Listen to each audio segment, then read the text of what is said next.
بسم الله الرحمن الرحیم. ټولو محترمو دوستانو ته سلامونه وړاندې کوم. محترمو دوستانو، د افغانستان خوست ولایت چې ډېر میلمه پاله خلک لري، د هغې په باره کې یو ډېر خوندور خبر لرو. داسې خبر لرو چې تر اوسه پورې د افغانستان په هیڅ یو ولایت کې همدا کار نه دی شوی.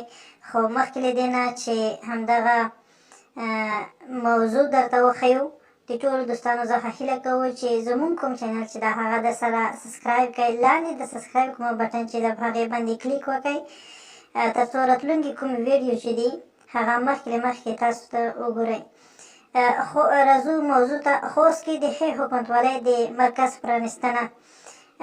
داسې یو مرکز پرانیستل شوی ده چې په هغې کې د خوست ولایت ټول رئیسان صرف او صرف د یو چتر لاندې به ناست وي، د والي په شمول. یو څوک چې عریضه راوړي، یو څوک چې هر څه راوړي، هغه به مستقیما همدغه د یو چتر لاندې خلاصېږي. یعنې مخکې که کارونه په ساعتونو وخت نه وو، اوس به کارونه صرف او صرف په څو دقیقو کې خلاصېږي. موږ یو راپور په چمتو کړی ده، همدغه راپور ته راځو. د خوست کې د ښې حکومتولۍ د پرمرکز پرانیستنه. د خوست چارواکي وایي تر دې وروسته خلک اړینه دي چې د خپلو کارونو د خلاصولو په ساعتونو او ورځو په تمه پاتې شي. دوی زیاتوي اوس ټول مراجعین یو ځانګړي ادرس ته خپلې عریضې ورکوي. په څو دقیقو کې تر یو چتر لاندې د دې عریضو اداري پروسیجر بشپړېږي او بیرته وسپارل کېږي. په خوست کې د ښې حکومتولۍ د خدمتونو مرکز د ولایت مقام په یو لوی سالون کې جوړ شوی او د ولایت مقام ټول مامورین او مسؤلین په دې کې یو چتر لاندې کار کوي. د دې سالون د سټیج لپاره جوړ شوی ځای کې د خوست والي او د هغې د مرستیال میزونه ایښي دي. په لاندې برخه کې د ولایت مقام د څلورو ریاستونو دفتر ریاست، مالي او اداري ریاست، د بشري سرچینو او سکټوري ریاستونو مسؤلینو او مامورینو ته په ترتیب سره میزونه او چوکۍ کېښودل شوي دي.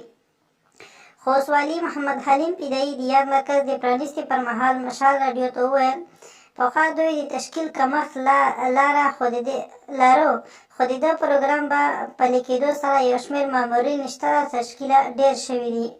هغه وویل په خوست کې د لومړي ځل لپاره د ښې حکومتولۍ د خدمتونو مرکز یو چتر لاندې پرانیستل او د دې اساسي هدف دا دی چې ولس ته شفاف، چټک، پر وخت ځواب ویونکي خدمات وړاندې کړي او د خلکو عریضو ته په ورځو او ساعتونو انتظار ختم او دوی د ستونزې نهایت له 10 نه تر 20 دقیقو پورې حل شي.